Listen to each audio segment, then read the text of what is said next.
Welcome back to Two Keto Dudes. This is Carl Franklin from Connecticut in the United States. And in February 2016, I put myself on a ketogenic diet to take control of my metabolism. In just 2.5 months, I managed to reverse all my markers of type 2 diabetes with diet alone. As of now, I'm 80 pounds lighter with no signs of diabetes or heart disease. Hi, I'm Richard Morris, back in Canberra, Australia again, and I've been on a ketogenic diet since April of 2014. And when I started, I was very sick with complications from type 2 diabetes. Within 6 months of starting a ketogenic diet, all of my biomarkers of disease had disappeared. I've lost about 100 pounds, and I've completely turned my health around. Look, we speak about how much weight we've lost, and sure, that's a thing you can easily see on the surface about how much we've changed about our lives. And it's true that losing respectively 80 and 100 pounds and keeping it off respectively 2 and 4 years is such an unusual achievement to be virtually impossible if you follow conventional wisdom. Mm-hmm. We have done the virtually impossible, lost a lot of weight, and kept it off. But weight may be the least important measurement of how our lives have changed. Yeah. We've both reversed our type 2 diabetes. We've come off medications. And the common advice is that type 2 diabetes is a progressive disease. Once you have it, it only gets worse. 4 years ago, I was heavily diabetic and in danger of losing a toe. Today, I'm normal, non-diabetic, healthy, and fitter than I've ever been. And this show is a document of our experiences thriving for years in ketosis. And saving toes. And hopefully that might help a few people who are curious about this kind of dietary hacking. Yeah, we're not doctors. We don't want to give anyone any medical advice, but we are keen to share our own experiences. We're actually both software developers, so we're not afraid of a little technical detail, are we, Carl? Know-how. We have done some research into our own deranged metabolisms and the science behind that. We hope to share some of that research. Where possible, we intend to put links in the show notes to cite research supporting any claims that we make. You'll probably work out pretty quickly that we're both foodies. Oh, yeah. We love to cook, and we love to eat. Yep. In every episode, we both share a keto recipe that cannot, will not, and shall not be ignored. It shall not, no. So let's start podcast number 113. Thomas Seyfried may have just cured cancer. Heard you say you're due for a little. So, Richard, do we have any apologies or corrections from last week's show? Yeah, last week's show was 112, Jessica Turton, scientist and dietitian. Right. There is one errata. I forgot to put any links in the show notes, so I missed a link to her study that she did and to the recipes that we did. So I shall fix those up, and my apologies. Well, by the time you're listening to this, those have been fixed, so go get them. Mm-hmm. Well, okay, let's revisit what a ketogenic diet is. A ketogenic diet is a diet where you don't eat any sugar or starch. Simple as that. You get all of your energy from fat. It's either fat on your body, that's right, or it's fat on your plate. And we just get a minimum amount of protein, the amount of protein that we need to maintain our lean muscle mass, and all of our energy, it's all from fat. Yep, that's right. So how was your week, my friend? I had a fascinating week. So I started the week in New London, Connecticut. Yeah. Doing a Keto Mini Fest. Yeah. Then we went to Nina Teichol's place in New York and played with her puppy Scamp while she did a recording for another podcast. Yeah. And after that, I flew back to Australia and almost an hour after I got off the plane, I was in a massive last-minute tutorial for my mid-semester exams. Whoa. I know, right? And with jet lag and everything. And then the next day, we went to an auction. We bought a house. Congratulations! Thank you. So we've had a big week. I've got my mid-semester exams next week, Monday, Tuesday, and Wednesday. So I'm going to be a little bit scarce for a while. Wow. So I can predict what my next week is going to be. It's going to be lots of revision and lots of panic. So that was my week. How was yours? Well, it was great. Of course, you brought up the Keto Mini Fest. We did this together in New London at what was the Spark Makerspace last year at Keto Fest, the kitchen. And this year, it's got a new name and a new owner. It's RD86, and Chef Robert Ramsey is the owner, proprietor. And we basically did a meetup, the New London Ketogenic Meetup Group. This is something that I started. And now it's got over 250 members. Nice. Yep. And I just decided to do to host our own sort of mini Keto Fest, and you agreed, and man, it was great. You made I'll let you tell everybody what you made. So I did salmon in a bag with salmon skin bacon and a fennel salad. And I did some chocolates, but they were a bit of a failure. I bought some lemon myrtle essence, which is a very potent limonene essence, similar to the same lemon flavour that you get in lemongrass. I only needed to use 1 drop. I used 10, so it was really quite powerful. The problem was I was making the chocolate in a bag, so I couldn't taste test my mixtures beforehand, and I was using a new bottle of lemon essence, this lemon myrtle essence, which was an unknown factor. So it's one of these things you get better at it the second time you do it. I thought it was hilarious, Chef Robert's reaction to. He's like, "Wait a minute, this is the worst thing I've ever eaten, and yet I can't stop eating it." I know, right? It's like the flavor is here, and then it's over here. This is really weird. Yeah. And it also used allulose, and I also wasn't experienced with dosing of allulose, and so I probably it should have been a little bit more sweet. And so he was reacting to both the really strong lemon essence flavour, but also the fact that the sugar doesn't come at you like regular sugar. No, it doesn't. So I think it actually you taste it on the sides of your tongue. I don't think you get it where the sugar is. That's what's weird about allulose. Yeah, so that was compounding to Robert's experience. And I'm like, dude, I'm standing right here. This is the worst thing you've ever tasted, and you're a professional chef. Stop eating it, quick. However, he really did love everything else that we made, the salmon, and we knocked it out of the park. I made beef short ribs, braised short ribs. Yeah. And what was interesting is I wanted to do my cauliflower mash, right? Right. And he was like, "Oh, no, let's elevate this a little bit." And so he had me take cauliflower and slice it into steaks, right?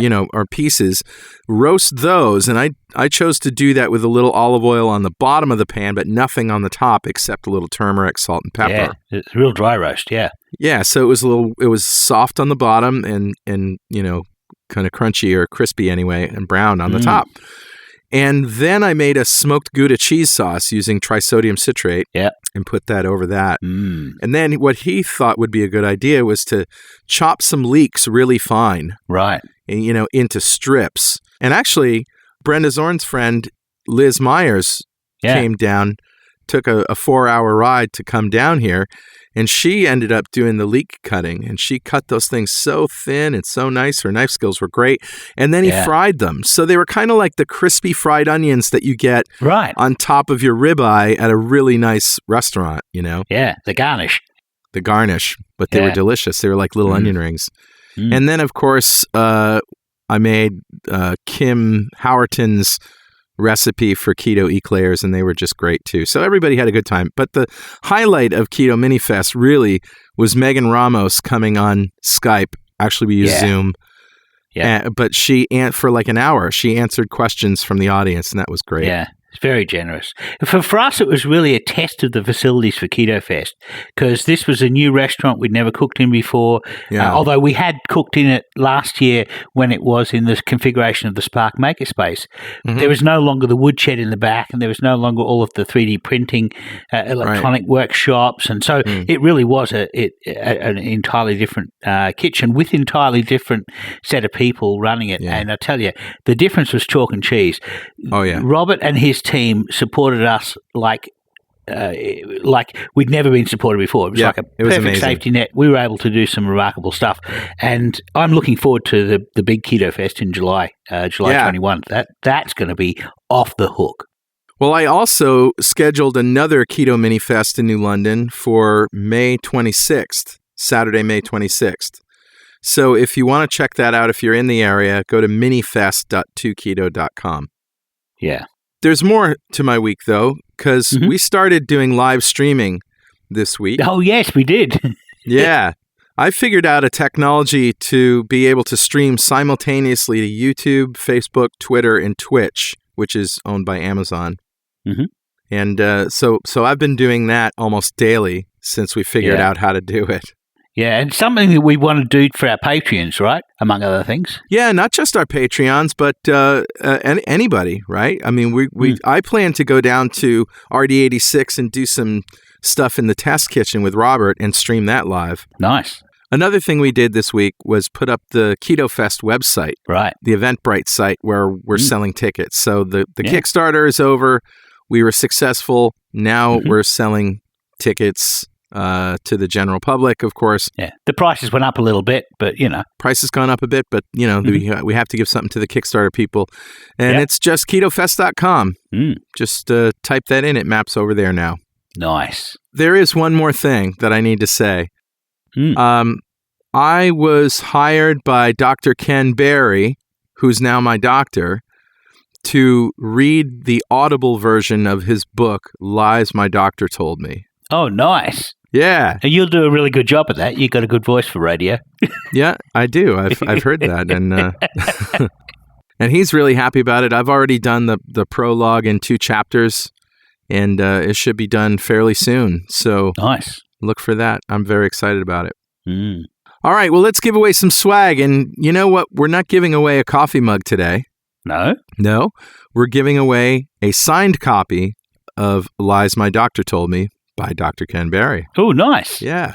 And we picked one lucky member of the 2 Keto Dudes fan club to win today. And the fan club is essentially easy to join. You go to fanclub.2keto.com. You answer a few quick questions, and you give us your email address, and you're in the running. So we picked a name at random today to win this book. Yeah. Who's our winner for today? Well, her first name is Harpa, but I don't think I can pronounce her last name. Do you want me to have a crack at it? Yeah, sure. So there's Harpa Gudjonsdottir, which is clearly an Icelandic name. Okay. Gudjonsdottir? Gudjonsdottir. I was just going to call her Harpa G. Yeah, that works too. Congratulations, Harpa. Congratulations, Harpa. And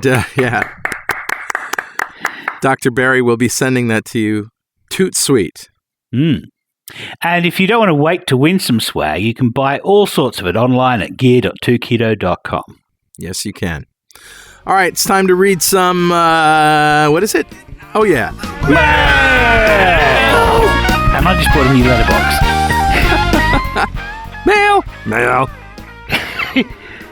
Carl always has to get the last word in. Mail. I have to get the last. Okay, you got it. You got it today, my friend. Mail. Mail. No, sorry. All right, I'll go first. This is a 5-star review on iTunes, which is also called Apple Podcasts now.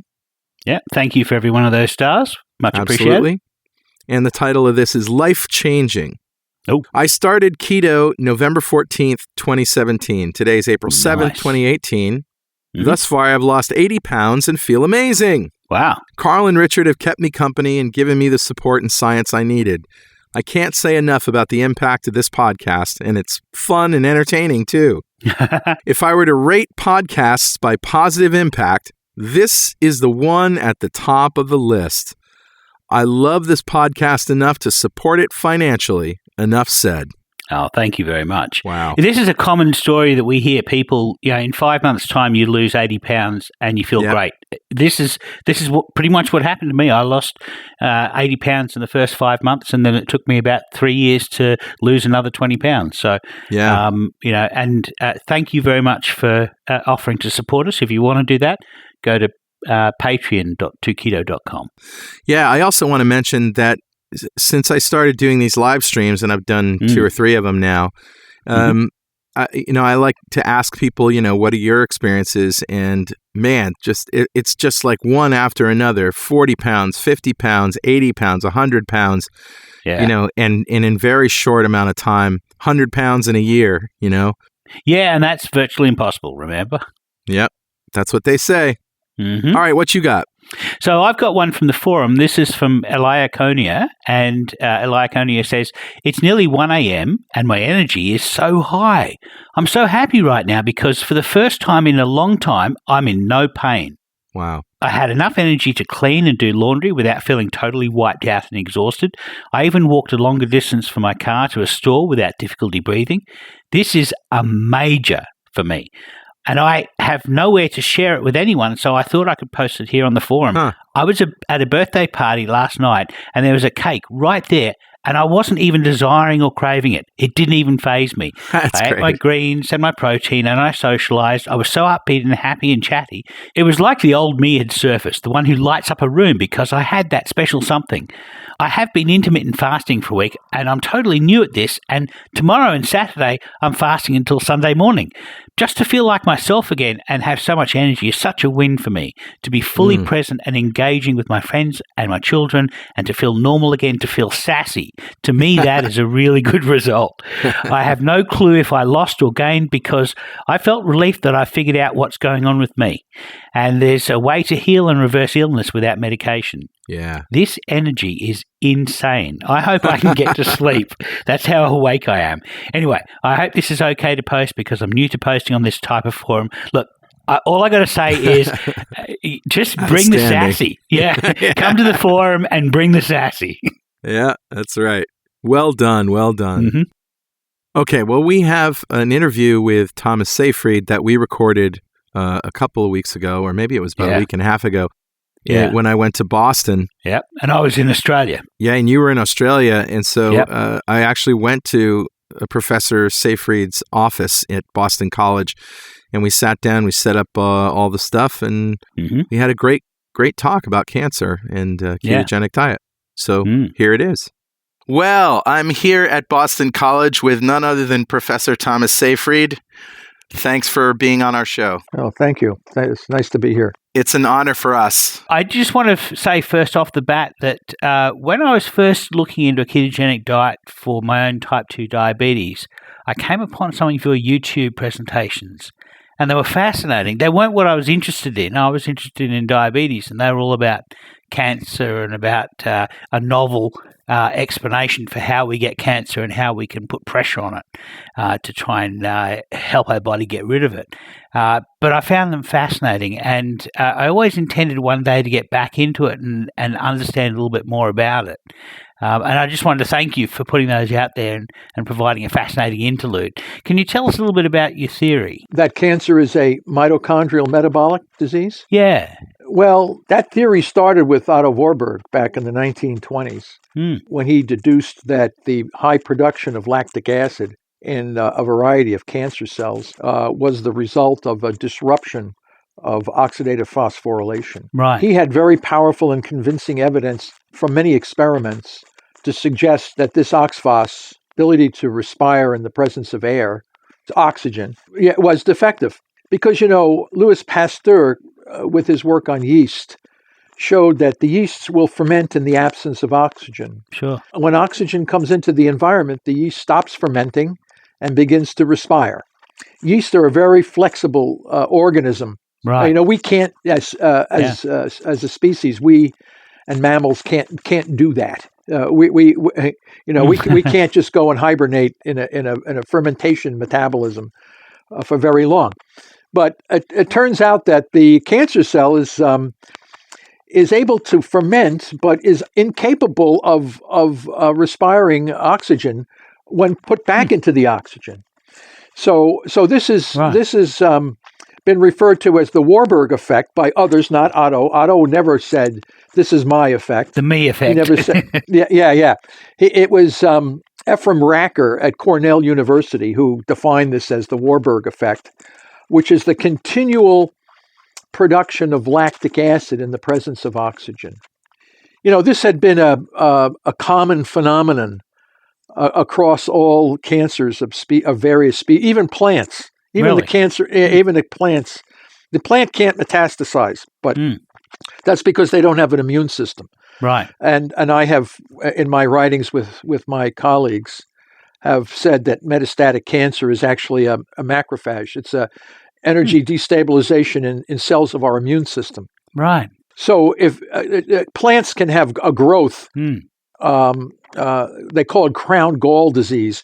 It has all of the metabolism that Otto Warburg would describe in cancer cells, but they don't metastasize. And plants don't have an immune system, so you're not going to get metastasis. Yeah. But when you have that same defect occurring in macrophages, you get metastatic potential. So you don't have to invent a whole bunch of new genes and all that. That's all nonsense. Right. So, but anyway, getting back to Warburg, Well, things got confusing because many people said that cancer cells continue to take up oxygen despite the fact that they ferment. Right. So they were led to believe that the cells are both respiring and fermenting at the same time. And, this doesn't make any sense to me. Anybody who understands some basic biochemistry of different organisms, it makes no sense. Yet it became the persistent view, because if Warburg were in fact correct, then, most of what we're doing in the cancer field makes no sense anyway.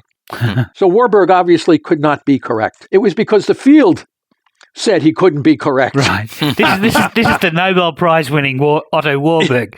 Clearly could not be correct.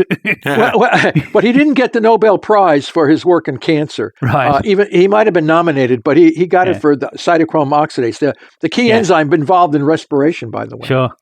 But I think that his sternness and rigidity about what he felt was the origin of the disease was swept away with the findings that you have gene mutations in cancer. Yeah. And that became the new phenom back in the 1950s and 60s. And it was like an addiction. People just forgot about everything else and ran after all these genes. Well, it's also a sort of an endless mystery that we could spend decades and years and, lifetimes figuring out and spend billions of dollars getting to the bottom of, isn't it? I mean, it's like the ultimate puzzle. Yeah, well, genes. At first, everybody was swept away, but because it seemed logical. Yeah. It seemed like maybe these mutations are in fact causing cancer.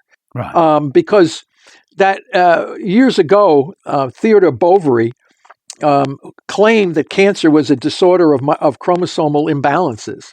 That was back in the early 1900s. Yet his friend Hammerschlag, I believe that's his name, Hammerschman or something, one of these names, who showed him the chromosomes, felt that the chromosome abnormalities were coming from something else. They weren't the origin of the disease. They were an effect of cancer.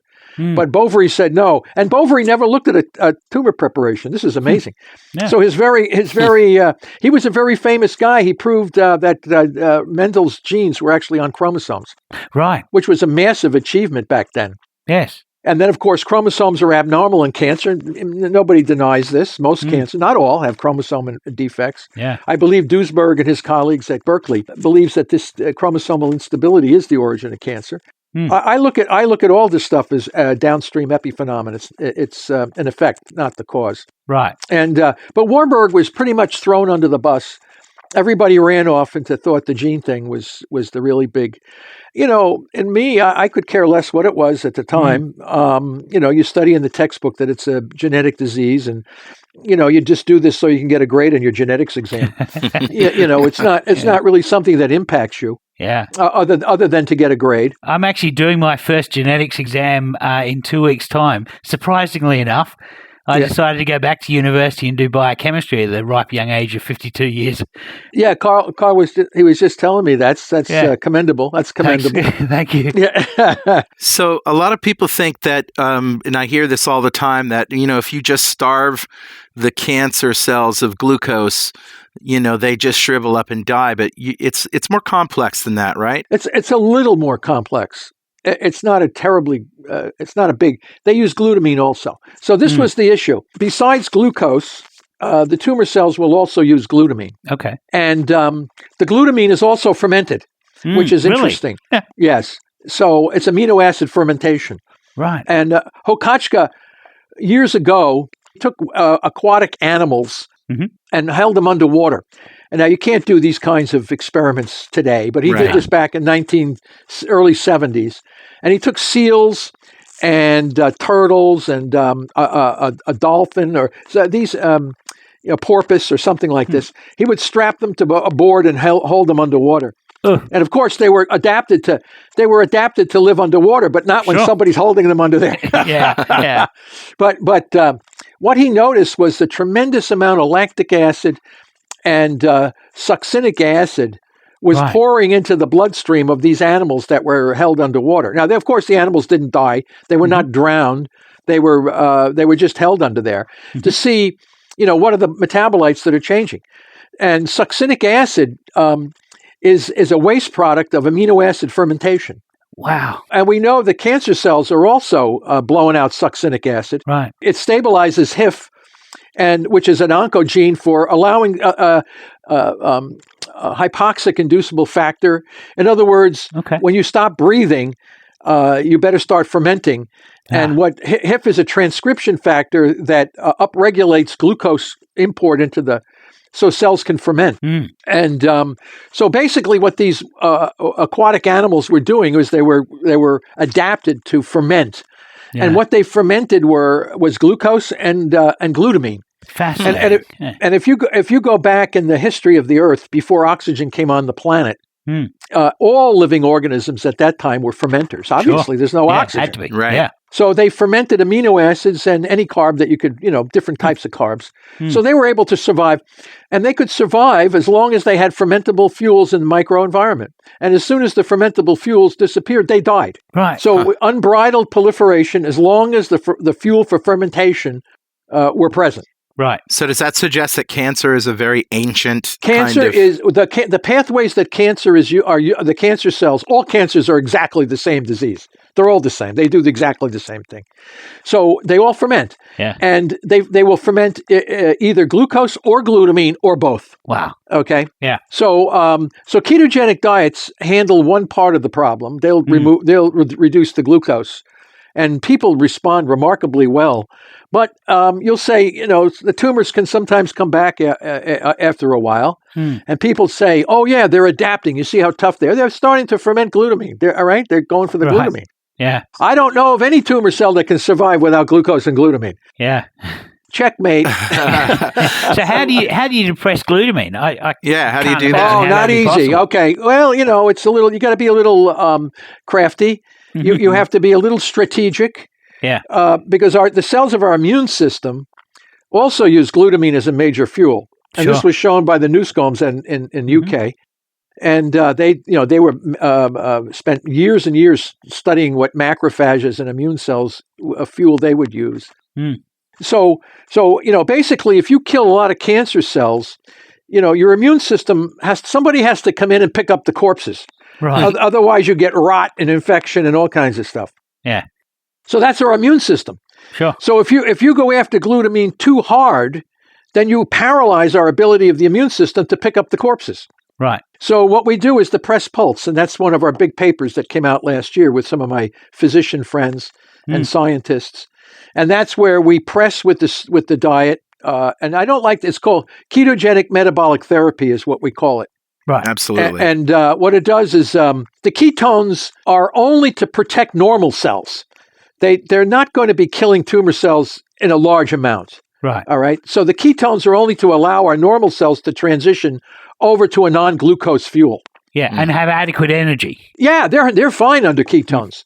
Tumor cells can't use the ketone for energy because their respiration is defective, just like Otto Warburg said. Right.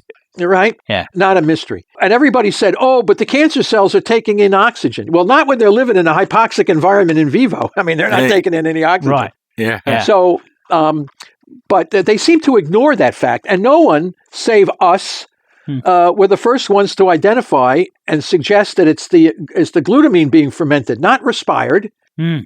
It's being fermented. And we have a paper that just came out. It's in BBA that shows that how this happens in the mitochondria. Right. It's a mitochondrial phenomenon. And the mitochondria, and this is another thing. You look at a cancer mitochondria and you say, oh, he's taking up oxygen and he's throwing out a lot of ATP. Therefore, Warburg is wrong. Right. Right? Oh, no. So what's happening? Yeah, well, they're fermenting it. They're not using oxidative phosphorylation. So even though the mitochondria is damaged, they're able to ferment glutamine in the mitochondria. And generate massive amount of ATP. Right. Everything is bioenergetic. Without ATP, nothing lives. Right. Yep. It's so simple. You don't make ATP, you die. Death. Yep. All right. Where are you getting the energy to make ATP? Right? I can't breathe. I have to ferment. What do you ferment? Glucose and glutamine. And the fuels have to be so abundant in the microenvironment. So you have to have a pile of this stuff. Yeah. Because they'll run through it. It's an inefficient system. So you better have a lot of stockpile of the fermentable fuel. Now, of course, they can ferment other things. The problem is there's not enough. They go through that in 15 minutes. That other stuff is gone. Mm-hmm. So you have to have a pile of fermentable fuel in the microenvironment to fuel the beast. Yeah. Now, it's not enough to lower protein intake to lower glutamine? It's indirect. The best thing we found are drugs, but you got to pulse them. Bing! You can't press the drug. Yeah. You got to give them a short burst while closing the front door on the glucose. You got to hold the glucose door shut, and you got to pulse the glutamine door. Bing! You degrade the tumor gradually, because if you go after it too, you get tumor lysis syndrome, and you could die from a. So we don't. And this is what's killing some of the people on the immunotherapies. Okay. Some of those if everybody has the same epitope on their tumor cells, they kill them all, and the patient dies from one of these tumor lysis conditions. So if you don't die from other things that the immunotherapy does to you, so we're developing a therapy that's basically non-toxic, cost effective, and that's the single biggest drawback about our therapy. It's cost effective. Yeah, that's a shame. That is a drawback. So that's going to go over like a lead balloon, right? They want to make money out of it.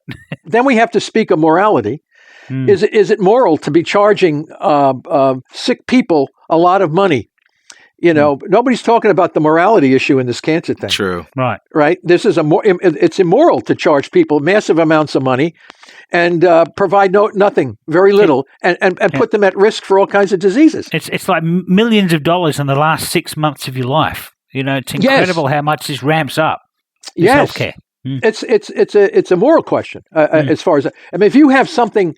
And you'd be surprised how angry people become when you tell them you have a cost-effective therapy for cancer. That doesn't hurt you. How dare you? Right. It's almost like you blaspheme against the religion. So is this a therapy that would be done in isolation or in conjunction with like chemotherapy and radiotherapy and other therapies? I guess we have to say that.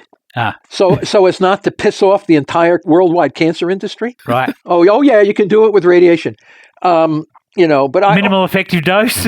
Yeah, but why would you? Here's the bigger issue: why would you want to use radiation and chemo? What's the purpose of radiation and chemo? Right, to kill the cancer cell, right? Kill everything. Yes. Well, so if I can kill it by just depriving it of its fuel, why would we want to do anything else? Right. Yeah. Right. Now that's dangerous. But it's also selective as well. I mean, radiotherapy and chemotherapy are not particularly selective. I mean, this is a very selective thing to the tumor, right? Yeah, very selective. And it's so selective that you don't harm the rest of the body. Incredible. So, and it's very simple. When people come to realize how mindless this cancer is, how incredibly misinformed we were as a species, right? It's going to be a shock. It's going to be, but you can't. The human brain can't. Who understands this more is the lay people on the street. They seem to understand what's going on.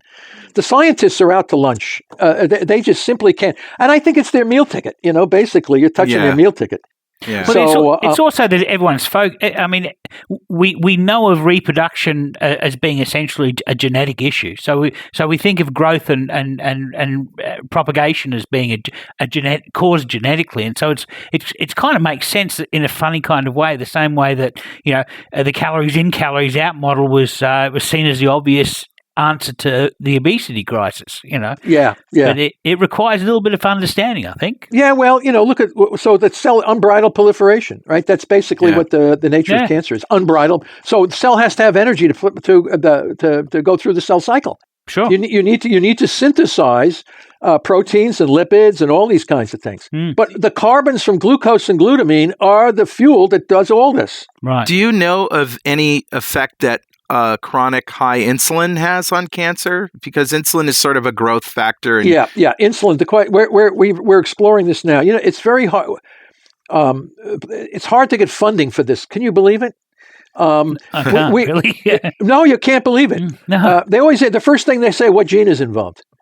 No gene is involved. They want to know what gene, what mutation do you think is responsible for this? And I said, all of them or none of them. Yeah. It's not. It's largely an irrelevant question. If it's not a genetic disease, why are you getting all excited about this? Again, what do they eat, and why do they eat what they have to? If they can't respire, they must ferment.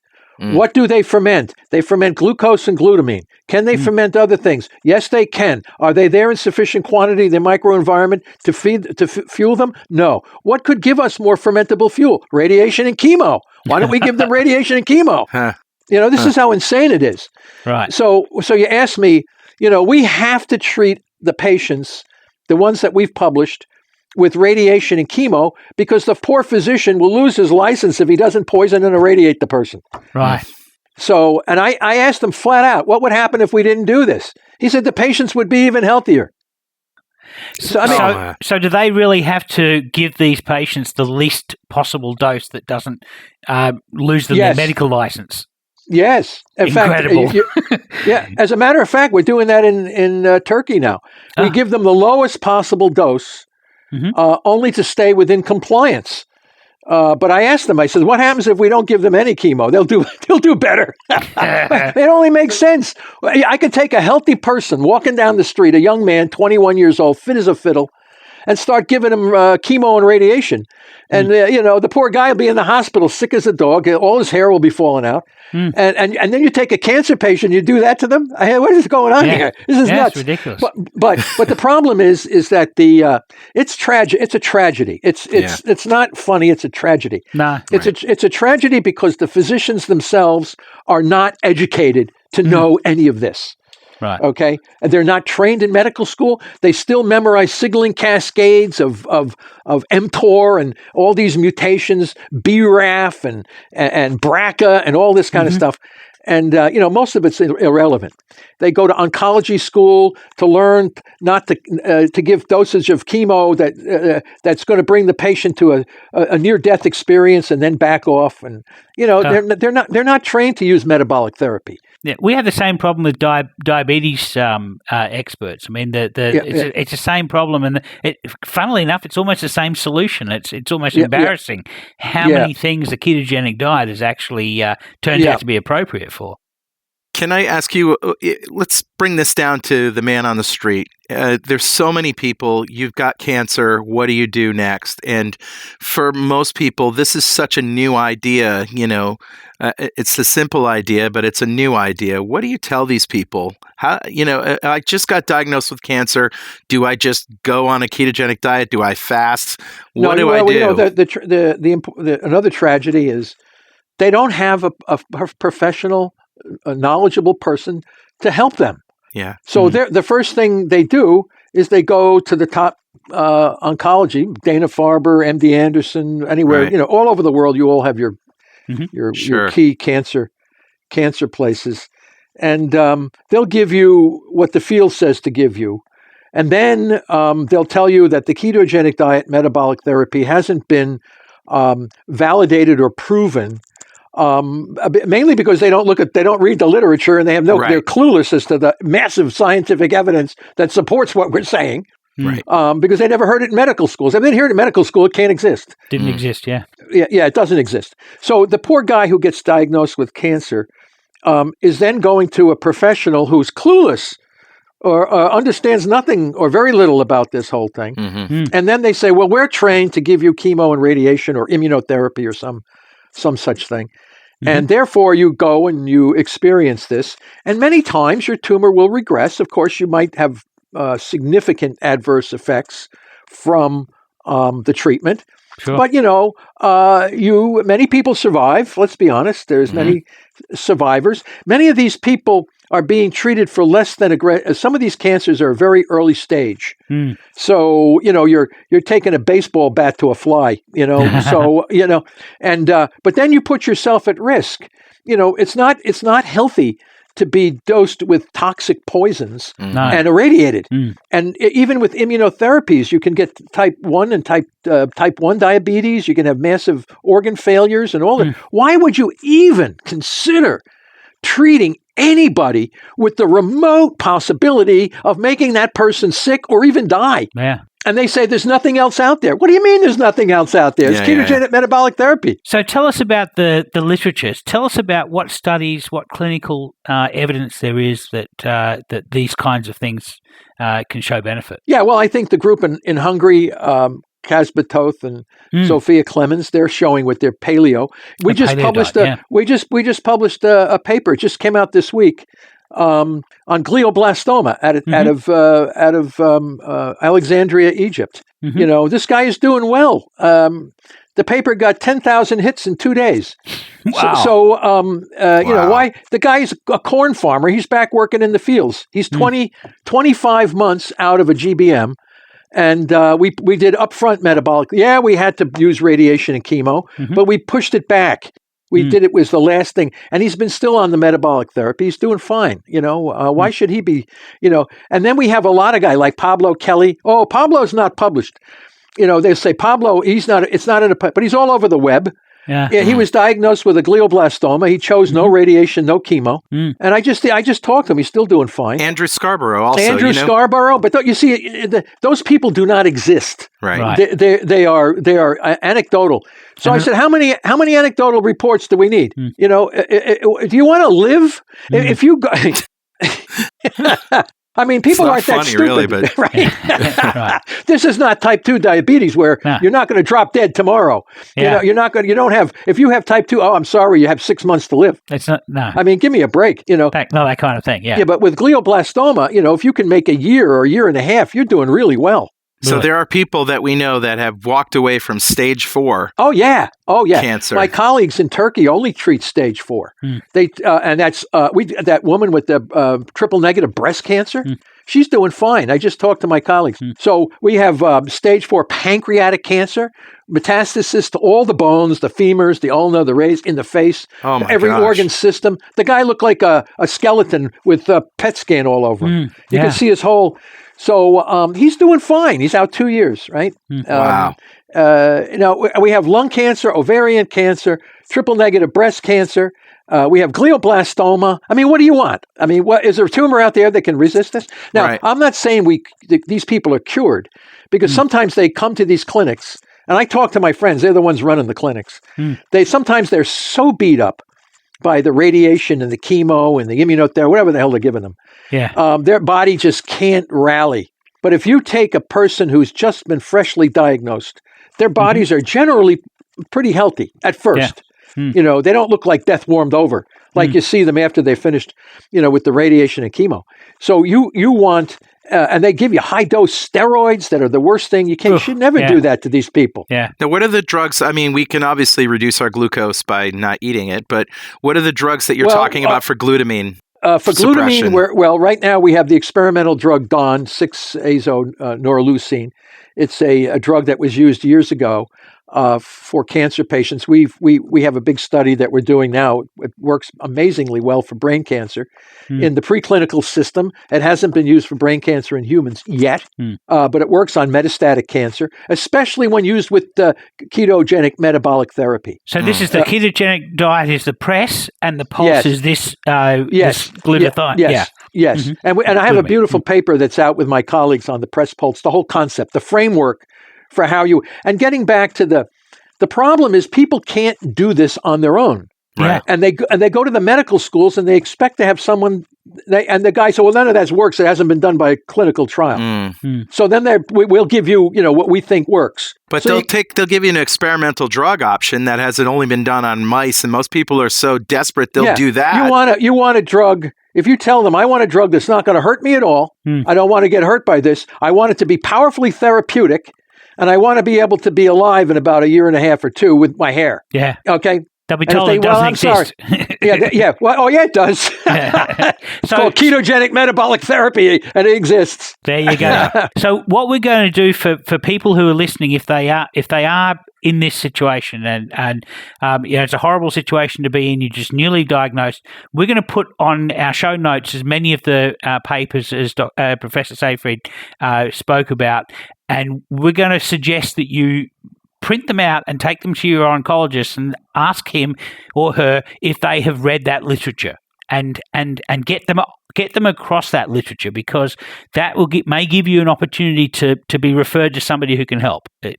That's the only thing I can suggest. I think that's what I do. I generally give them our papers and say, if you can find an oncologist who is willing who's willing to do this, follow our procedures that we've done. which are actually the procedures that were developed by myself, the group in Turkey, and the group in Egypt, and the group in Hungary, and more groups. And I just came back from China, where they're going to dovetail ketogenic metabolic therapy in with their traditional Chinese medicine. Right. So it's spreading around the world. I mean, people. But that's the tragedy. In fact, I just had an email today from some woman in Australia with a low grade tumor, whose physician said there's no evidence to support that ketogenic metabolic therapy works, and yet it's safe. And yeah, but there's papers that show that it works. Yeah, they just haven't read them. Why would a doctor dissuade anybody from trying anything that's safe? Yeah, well, they say it's really weird because they think the radiation and chemo, which is palliative, it's not curative. Right. Why would you go? And I have published a paper showing that radiation, chemo, and the standard of care for glioblastoma is largely responsible for the demise of the majority of the people that are treated. It's not. It's the therapy that's causing the recurrence of this tumor. Yeah, and they ignore it completely. Okay, I got to get back to this glutamine suppressor drug because obviously people are going to want to know about that. Yeah. Is that available? No, it's hard to get. It's hard to get. And is there anything else? Yeah, the other thing we used in the paper we just published, we used chloroquine and we used EGCG, the green tea extract. Yeah.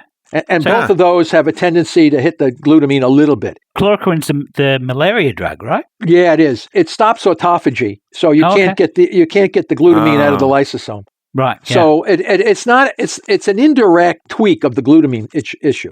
So what about fasting? I mean, you said autophagy is a kind of a therapy. See what happens sometimes. As I said, the most invasive cell of all cancer is the macrophage that's now become corrupted metabolically. Right. And those cells have they're the most versatile cell, one of the most versatile cells in our body. I mean, those cells are wound healers. You know, you get a bacterial infection, their job is to kill the bacteria. Yeah. So they can plow into a contused area where there's no blood vessels, and they can kill bacteria. They can help heal the wound. They can do a lot of different things, and that's the metastatic cell. So when you take away its fuels, it starts eating the microenvironment and getting the fuel from the microenvironment by phagocytosis. Yeah. Or they want to call it, once the cell engulfs, then it goes to the lysosome, and then they call that autophagy. Yeah. But basically, you're degrading material inside the lysosome, and then you can send glucose and glutamine out of the lysosome back into the cell from internal sources, right? Yeah. So what we do is we put chloroquine in there, it neutralizes the acidity in the lysosome, and they can't digest what they just ate. Right. So they choke to death on their food, on their last meal. Right. So this is wonderful. It's so beautiful to kill cancer because they're dumbass cells. Yeah. You know? And if you have a few functional brain cells, you'll know easy how to kill these things. The problem is you got to put all these people through all this terrible stuff because the people treating the patients don't know what they're doing. Yeah. And so I hate to say that. It sounds horrible, but it's, why would you do that? But they also can't really admit to themselves that the treatment that they've learned and that they're applying is doing danger to people. I mean, there's a cognitive dissonance involved with. What do you mean? Just take a normal guy and do that to them and see what the guy looks like. What are you talking about? Good point. I mean, it doesn't take many. Does my therapy hurt anybody? I don't grab that guy over there. Let's nuke and poison him and see how he feels. Let's have a control. Control experiment. How many volunteers? I seriously hope the cancer patients listening get the spirit of what we're talking about. It's just insane what we're doing to these people. Yeah. So, and that's because there's a fundamental lack of knowledge on what the biology of the problem is. Yeah. Okay, and we've been led down a path of thinking this is a genetic disease, making hundreds of millions and billions of dollars all over the world. And the bottom line is the incidence of cancer and the death rate keeps going up over. Don't you think people would stop if they're doing the same thing? People are dying. I mean, what we're doing doesn't work. Right. Right? Yeah. It doesn't work. And you're putting people at risk for all kinds of other maladies by the fact that they were able to survive what you did to them. The human body is the human body is so tough, man. You do all that stuff and you're still alive after you're doing that to the patient. So on the first show we ever did about cancer, this was an interview with Mark Miller, who read your papers and Dom D'Agostino's papers and used which showed that there's a combination of the ketogenic diet and hyperbaric oxygen therapy and ketones, exogenous ketones. Yeah. The three together were the most effective at shrinking tumors. And so can you talk about those other two therapies? Well, and the patient that we just completed in Egypt, we did hyperbaric oxygen as well. We gave him a cocktail therapy. We fasted him first with no food, just water only for 3 days, and then transitioned him to a 960 calorie ketogenic diet for 3 weeks. So then did the standard of care. Now, we know from our mouse studies, and we've published all of these things, that what I just said to you is powerfully anti-angiogenic, powerfully anti-inflammatory, and pro-apoptotic. So we're killing tumor cells while fixing up the microenvironment and building the general health of the overall organism. So now what we're doing with hyperbaric oxygen, we think we can replace radiation for the majority of cancers with hyperbaric oxygen because it creates oxidative stress and blows the tumor up. Now, blows the tumor cells up. And the radiation does the same thing. It hits small amounts of oxygen or oxygen molecules, but it blasts everything else too. I mean, it harms normal cells. Right. So the hyperbaric oxygen. So you have to say to yourself, this is a tumor cell that's making a lot of reactive oxygen species, but it has a very powerful antioxidant capacity. So even though it makes a lot of radicals that are breaking them, causing the mutations and the destabilization, it's not dying from its radicalization.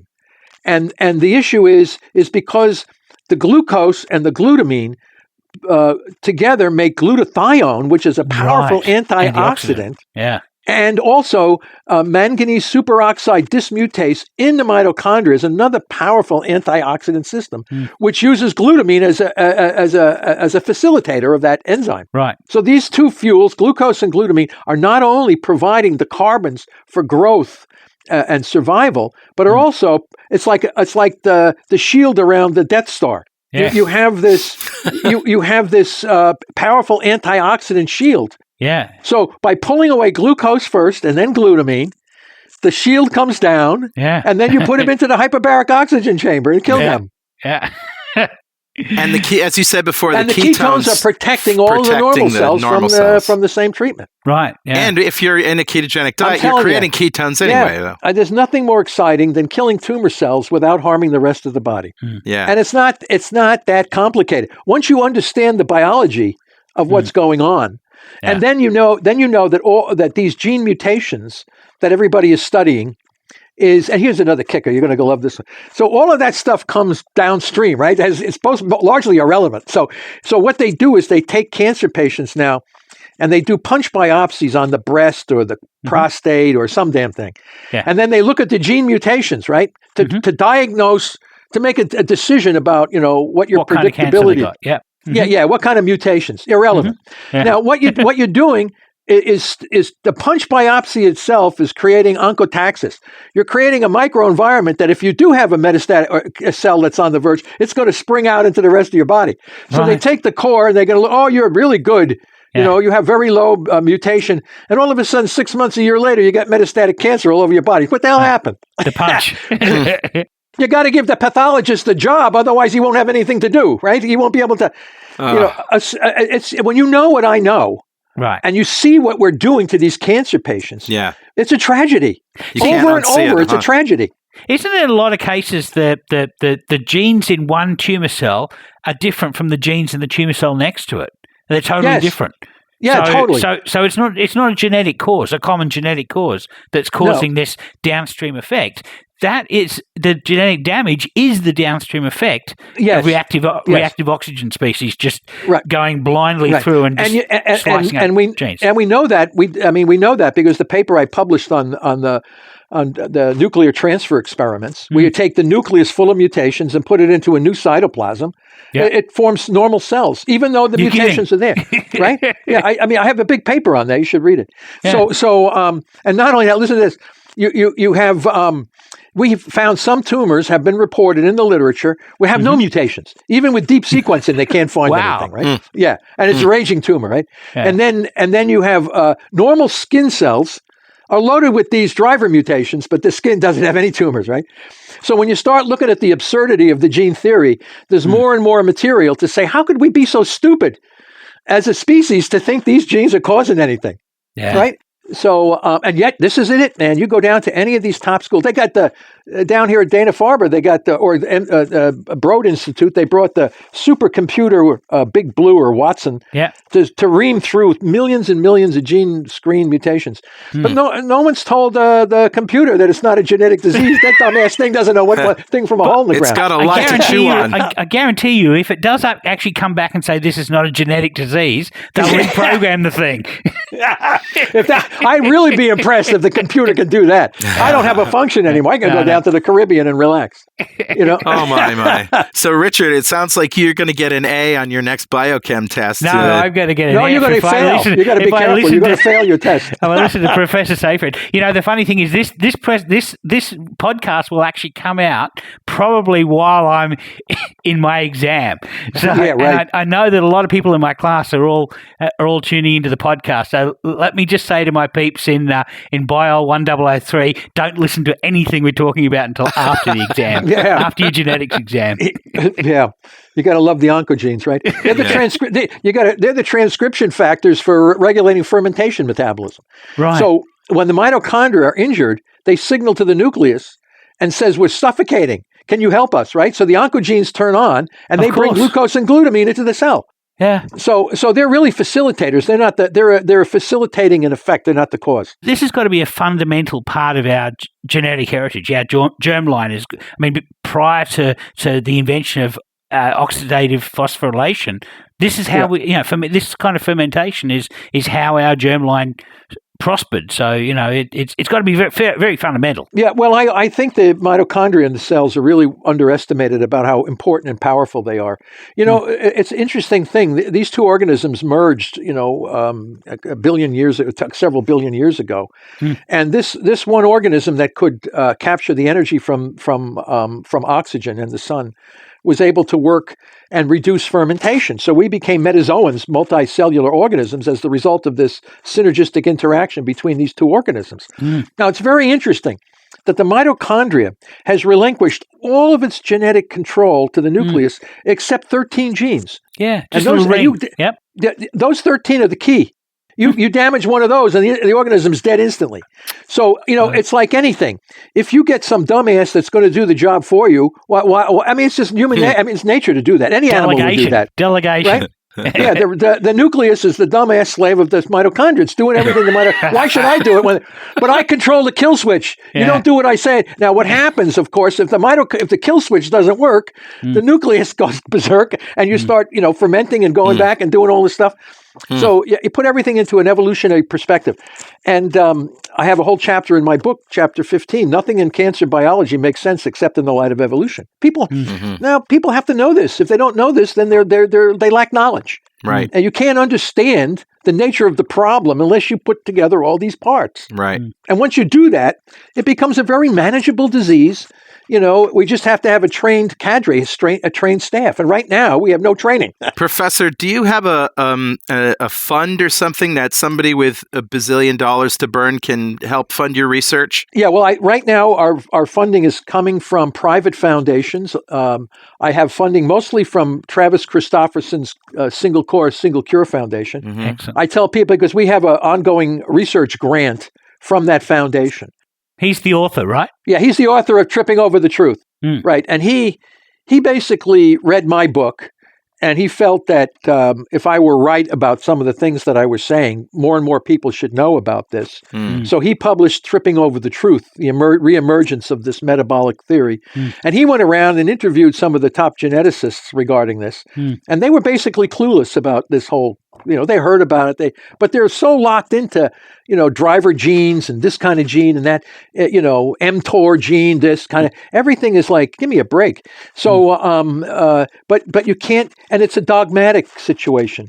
Yeah. So, the National Institutes of Health, which should be funding this kind of work, they do fund metabolism as long as the genes are controlling the metabolism, not the reverse. So I'm a private individual with $1 million that I want to solve cancer with. Where do I put my money that it ends up to you, your science? There's two ways to do that. You either support Travis Christofferson, which some people like to do, and then I get grant support through Travis. Or there are some people who say, I want to set up my own grant with Boston College, because I can't, as a person, accept any money from anyone. Yeah, my university. We want to fund your research. Yeah, the research is funded through the university's grants and contracts. Okay. So people would say, okay, I want to be recognized to have a grant through, and then they work out the details that way. Great. And I know the CrossFit organization has now become quite interested in what we're doing. Good.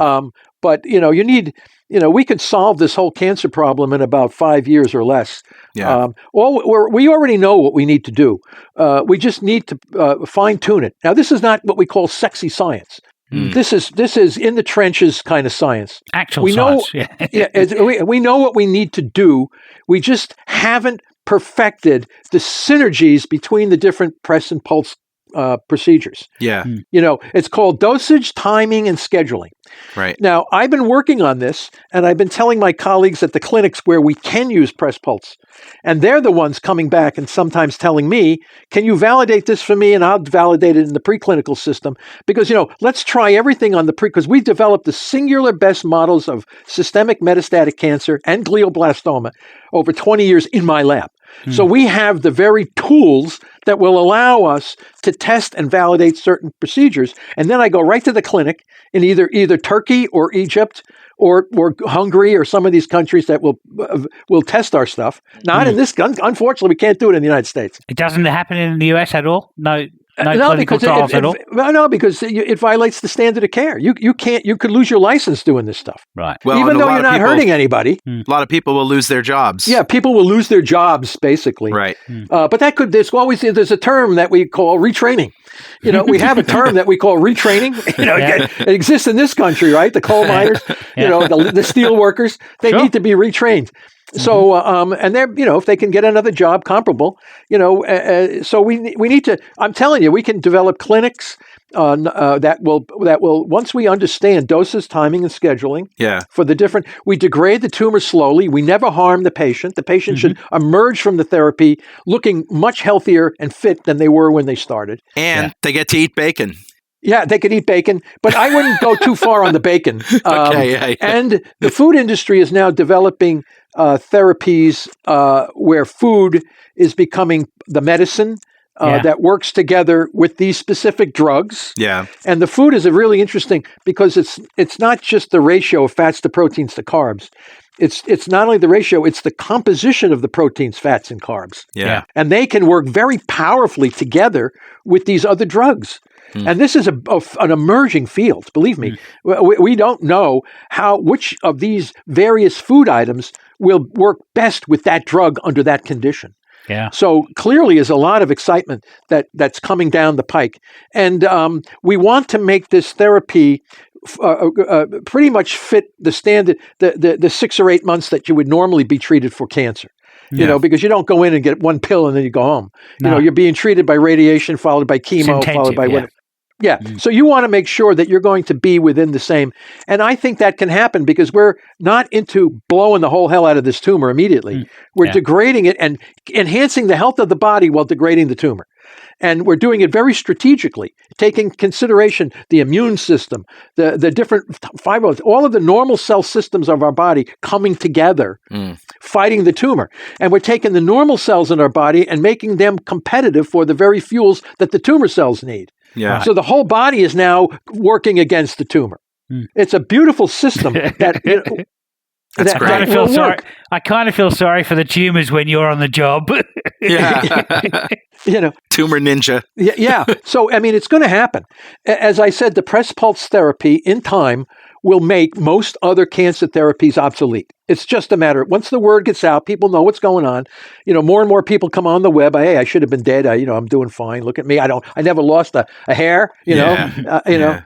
And if it even worked better if a bald guy can regrow his hair after metabolic therapy. Yeah, good luck with that one. Professor, it's been such a delight talking to you, and thank you for changing the world. It's really an honor. Thank you. I hope it helps. We do what we can do. And thank you for asking about the funding sources. We need the money bad. Yeah. We can move this thing forward so much faster. It's very important. So if anybody's interested, I get a lot of calls from Australia. They have the same response as everyone else. Never heard of it. Can't work. Yeah. This kind of stuff. Yeah. But, in time, your podcasts and things will get the word out. More and more people. That's what we're hoping. Okay. Thank you very much. This was an absolute pleasure. I enjoyed every minute of this conversation. Thank you. Me too. Okay, Thank you very good much. luck. Take it easy. Cheers. Yeah, bye now. Heard you say you're due for a little. Wow, he was in a mood, huh? He gets kind of feisty, but you can understand why. He's been bashing his head against this for 10, 15 years. So, we're just getting the latest incarnation. Yeah. Well, it was such an honor and a privilege to meet him, and he's the nicest man. He is. And I hope we can get to talk to him more on a regular basis, and I hope that we encouraged the right people to help him with his funding. So yeah, you know who you are. You know who you are. Anyway, let's eat. It's time for some recipes. It's kind of a shame that we're not in your studio and we can peg your compressor. I know. We've got to moderate our recipes and mail.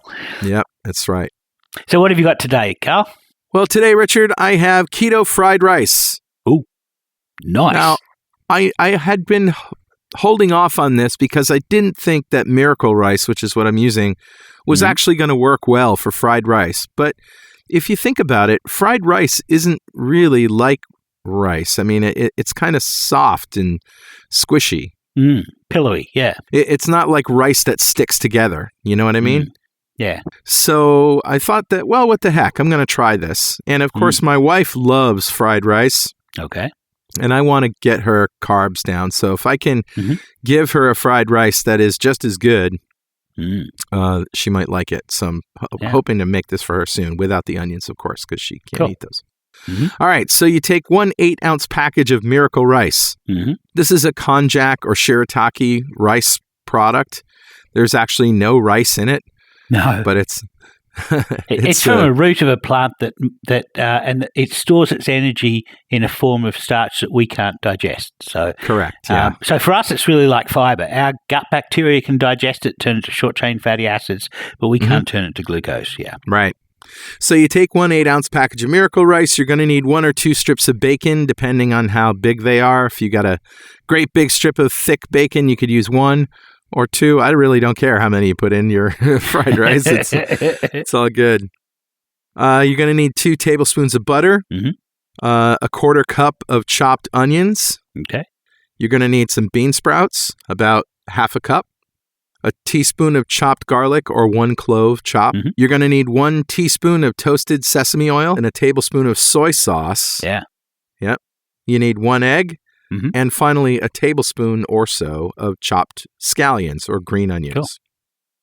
So you drain and rinse the Miracle Rice. Now, we talked about shirataki noodles before and how some of them have a stink. Yeah, they have to be shipped in liquid or they'll fall apart. So, and it has to be alkalized, the liquid. And so it has a slight fishy smell to it. But you just wash it with water and nuke it a bit. This product, Miracle Rice, doesn't smell at all. Oh, okay, cool. Yeah, I have yet to open a package that smells. Nice. So just open it up, drain it, rinse it well in a colander, and you want to remove the excess water, and you can do that with a dish towel or a paper towel. Just get all the water out of it. Yeah. Now you're going to heat up the butter in a saucepan. All right. To melt that butter over medium heat. Yeah, melted butter, yeah. Melted butter. I could stop right there. No, keep going. I need some bacon with this melted butter. That's right. Now you're going to add the onions, garlic, bean sprouts, and miracle rice. Right. And saute all that around in the butter until the onions start to caramelize. You can take this to whatever level you want. If you like really caramelized onions, you can continue sautéing. Just test the miracle rice, and when it tastes good to you, that's when you move on. Yeah, that fat will stop the miracle rice from clumping, so you'll get that true sort of fried rice kind of exactly flavor, yeah. So now you stir in the bacon. Yeah, bacon. Yep. And crack the egg into the pan and mix that all in. You want to just mix it up. You're like scrambling an egg in it. And now you want to stir in the soy sauce and sesame oil. Okay. Now, salt and black pepper to taste, but here's the thing. Taste it first because it may already be salty enough from the soy sauce and the bacon. So taste it first, but yeah, you might need to add a little more. And black pepper certainly doesn't hurt in any case. And so now once it's good and you like it, now just stir in the scallions really quickly so that they don't really have a chance to cook. Right. But they're integrated, and then serve immediately. Julie's actually got a technique that she uses when she makes fried rice for the egg. And apparently it's a traditional technique. It uses a wok. What you do is you crack the egg into a bowl and you blend it. So you're basically mixing the whites and the yolks of the egg together. And then you add like half a tablespoon of fish sauce. And that sort of, it goes a little bit darker in color. Stir that in, and then you put it into a really hot wok and you move the wok around so that it evenly coats the surface, and then you flip you basically made a fish sauce tasting omelette. You flip that out onto a board and you slice it up into strips. And then, so when you make your fried rice, you add that towards the end of it, and it gives you that sort of egg texture. That's a great idea because it stays firm, right? And it doesn't blend into the mix. Yeah. Interesting. That's it. Very cool. All right, Richard, what do you got? I'm going to do chocolate again. My recipe is going to be espresso chocolates.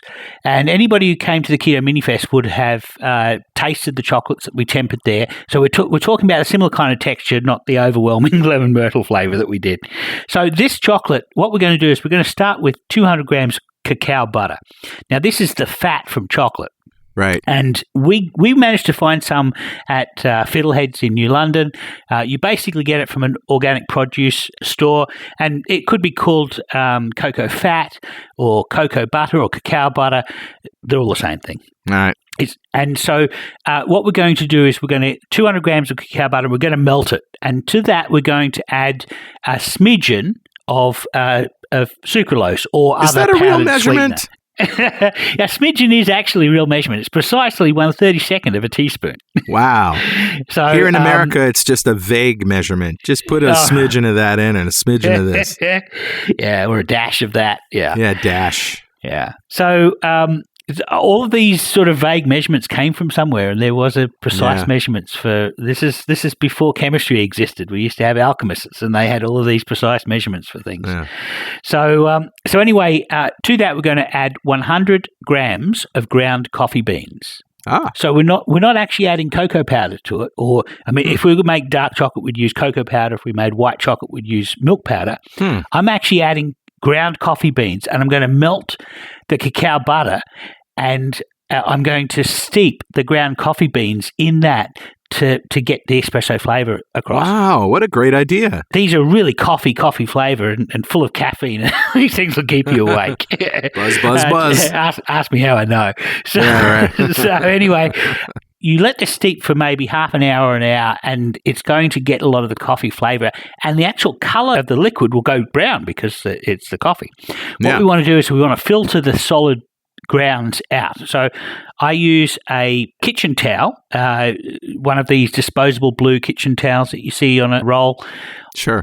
I put one of those folded into a colander, and I pour the melted liquid through it. Now, normally with a kitchen towel, you normally wash them beforehand. Right. but you don't want any water in this mixture, because any water that gets into contact with the cacao butter will seize it up. It'll turn it into nasty sort of stuff. Yep. We're going to filter the grounds out, and because we're doing it through this kitchen towel, we can basically squeeze the kitchen towel to get the last drops of this melted cacao butter with coffee flavour and sweetener in it.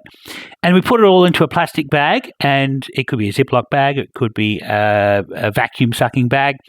And then we go through the same tempering process we spoke about 2 weeks ago, I think we did it. Yeah, that's basically, we take it up to a melted temperature. Well, it's already there, obviously, because it's melted.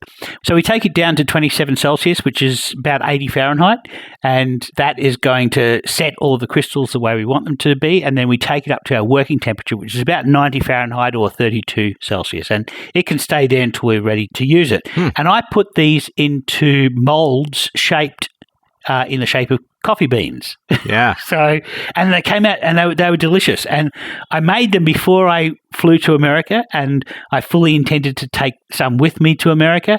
And of course, I left them all at home. By the time I got back from my trip, there was only a few left.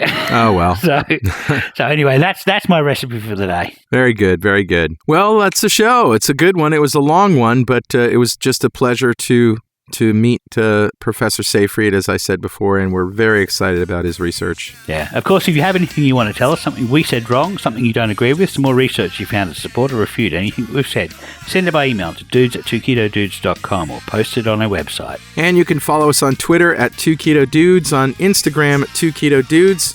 Make sure to use the hashtag 2KetoDudes. Now we're also on Twitch. Yeah, at 2KetoDudes. 2KetoDudes, yeah. And of course, if you want to join the free ketogenic forum, it's forum.2keto.com. And if useless swag is your fancy t-shirts, coffee mugs, all that other junk, head over to gear.2keto.com. And if you want a shot at getting some of that swag for free, join the 2 Keto Dudes fan club. You'll be eligible to win something in every show. Go to fanclub.2keto.com. And if you feel like supporting our forums and all the podcasts we produce, including 2 Keto Dudes, Keto Woman with Daisy Brackenhall, and the Obesity Code podcast with Jason Fung and Megan Ramos, think about making a monthly pledge on our Patreon page at patreon.2keto.com. Or just hit the donate button on our website at www.2ketodudes.com, or just go to donate.2keto.com. And you can also see all of our podcasts and other videos and live streams on YouTube at youtube.2keto.com. And if you haven't already, go leave us a review on Apple Podcasts. That's how new people get to know about what we do. 2 Keto Dudes is brought to you by 2 Keto LLC, who strives to support the low-carb community with podcasts and other publications. And lastly, Richard, keep calm and keto on. Yeah, keep calm and keto on, Carl. All right. And we'll see you next time on 2 Keto Dudes.